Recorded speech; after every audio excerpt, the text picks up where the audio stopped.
Olá pessoal, Tony Rodrigues, Além da Notícia.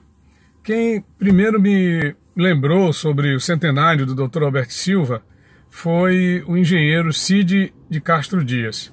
O Cid Castro Dias é uma pessoa que foi muito ligada ao Dr. Alberto Silva. O Dr. Alberto Silva tinha uma ideia e no meio da madrugada ligava para o Cid. Cid, coloca isso no papel. E aí o Cid materializava essa ideia, não é? Desenhava tudo aquilo ali, o Cid é engenheiro, e a partir dessa questão aí ele levava esse projeto para Brasília naquele seu primeiro governo.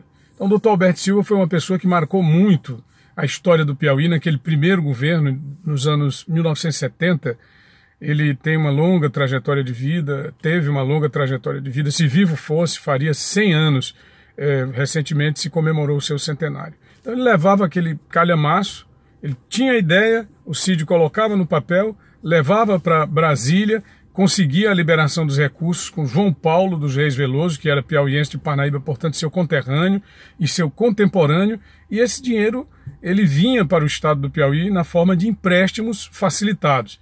E é importante ressaltar que essa questão, ela não é uma questão sui generis, como se faz questão de colocar aqui, os políticos colocam a todo momento que Alberto Silva, o Piauí tem que se dividir antes e depois do Alberto Silva. A gente tem que colocar as coisas nos seus devidos lugares. Ele marcou a história do Piauí por um princípio chamado princípio da casualidade. Ele estava no lugar certo, na hora certa, mas outro governador, se não tivesse projeto, evidentemente que talvez as coisas não acontecessem, mas era uma determinação no ritmo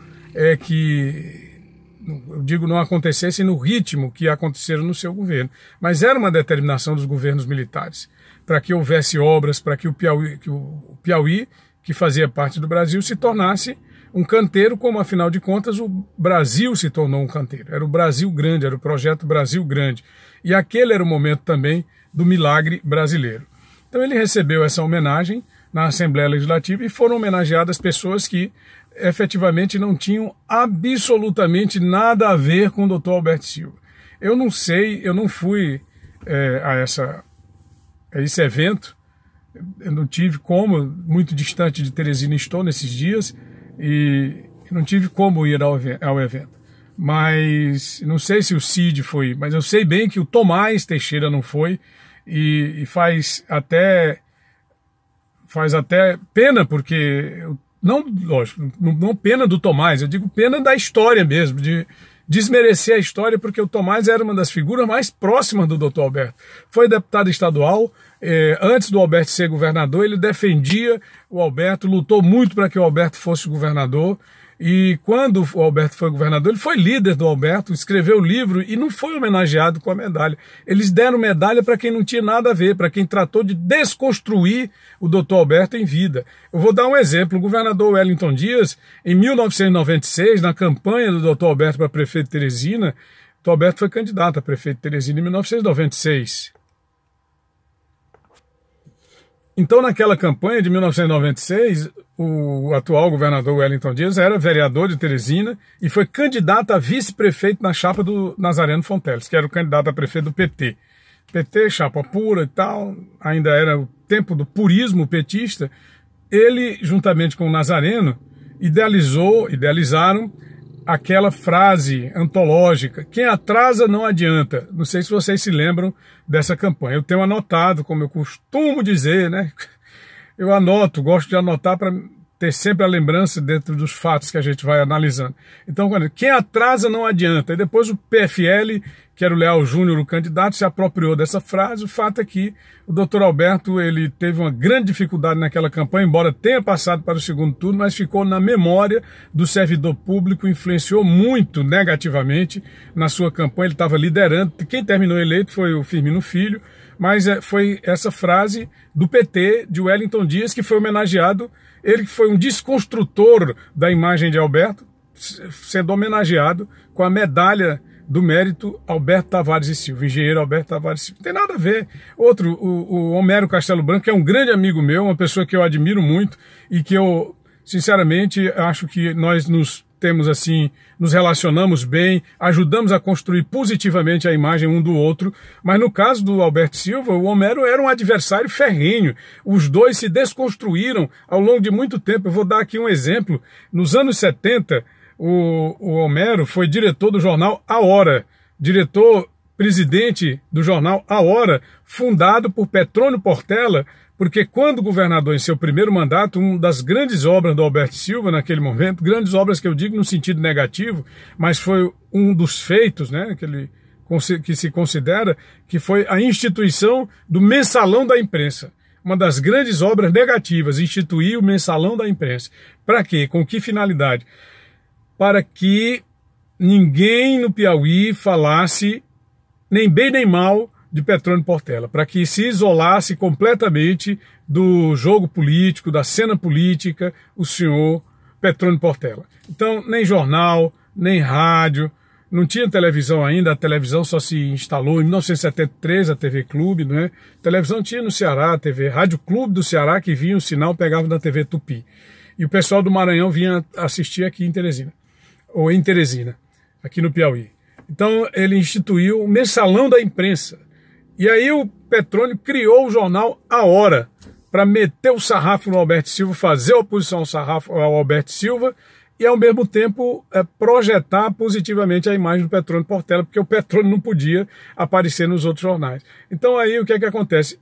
Enfim, depois que saiu do governo, aí o Alberto passou a sofrer do seu próprio veneno, porque assumiu o Dirceu, que era um adversário indicado pelo Petrônio, e proibiu o esquema, proibiu o doutor Dirceu, objetivamente não, o esquema de Petrônio, proibiu, e isso se intensificou mais ainda no governo Lucídio Portela, essa censura à imprensa, que aliás persiste até hoje com o PT de Wellington Dias, essa censura, esse controle sobre os meios de comunicação, é 50 milhões de reais por ano que se paga o mensalão da imprensa, a cota mensal, e realmente, e lamentavelmente também, o que se pode dizer sobre isso é que essa história começou no governo Alberto Silva.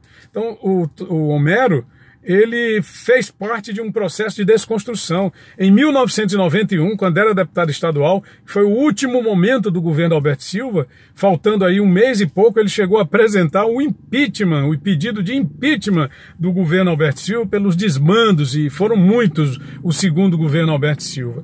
Então, realmente, eu não vejo nada a ver dessas pessoas aí serem homenageadas com o mérito Alberto. Não sei nem por que eles foram receber. Quero mandar um abraço especial também para o meu amigo Carvalho Silva, mas o Carvalho também não tem absolutamente nada a ver com o Alberto Silva. Ele votou no Alberto Silva em 96, mercê de uma coligação com o esquema de Lucídio Portela, que foi a coligação feita para derrotar o PFL na época. O Lucídio estava muito irritado com eles e fez a coligação. Tem até um cidadão lá em Altos que diz coligações coligadas, né? Oposições coligadas, Alberto e Lucídio, a Chagas Rodrigues e Elvídio. Então eles se uniram contra Hugo Napoleão Freitas Neto, nosso grande amigo, uma pessoa muito querida por mim, que já faleceu, Deoclésio Dantas, foi vice do Freitas Neto naquela eleição, e realmente o Carvalho Silva foi deputado estadual em outro momento, ele foi até convidado pelo doutor Alberto para ser secretário do Trabalho, mas não aceitou. Não aceitou por questões que todo mundo conhece, ele diz questões pessoais. Eu me dou com o Carvalho Silva, eu gosto muito dele, é um intelectual, está inclusive escrevendo um livro, eu espero poder participar.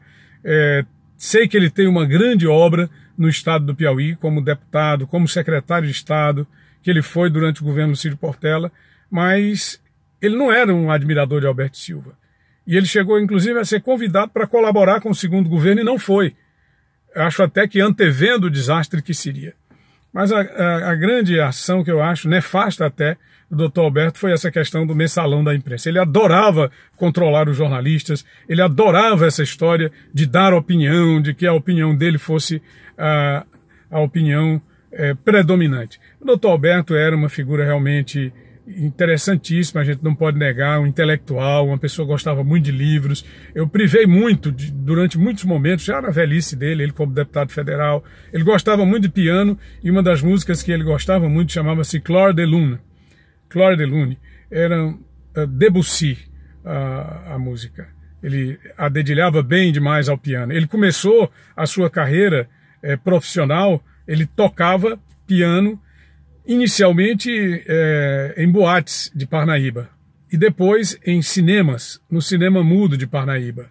Depois ele foi prefeito de Parnaíba em 2 oportunidades. No segundo mandato ele até renunciou, porque achava muito chato aquele negócio de não ter recursos para tocar os seus grandes projetos, aquelas coisas que passavam pela cabeça dele. Foi deputado estadual e depois chegou pela via indireta ao governo do estado do Piauí, ao Senado da República, no primeiro mandato pela via indireta, porque ele era suplente do senador Dirceu Arcoverde, que morreu no mandato. No começo do mandato ele assumiu.